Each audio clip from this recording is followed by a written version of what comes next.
Здравейте на всички от Ксата. Аз съм Ел. Всички знаете за смешния ми копирвач, нали?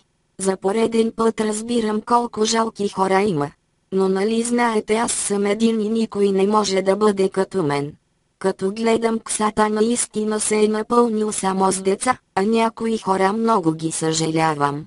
Някои хора са големи на по 16, 17, 18 години, а са съкъл като на деца. Един истински голям човек няма да стои по цял ден на компютъра и да живее още при родителите си и да оставате да го хранят. Вместо да стоите цял ден в този сайт, може да направите нещо полезно. Тези, които са големи, вместо да стоят, могат да се хванат на работа и да изкарат някой лев, вместо да стоят с ноулайфърския си живот. Нека да поговорим сега за малките деца. Не знам от кога е станало на мода да лъжеш за годините си и да даваш фалшиви снимки. Не се хабете, защото сте смешни.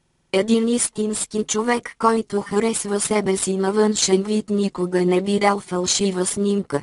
Повечето от вас имат комплекси спрямо външният си вид и заради това пращат фейк снимки. Някои хора са като опаковка без съдържание, чист буклук. Децата, които се правят на отворени, нямам коментар за тях.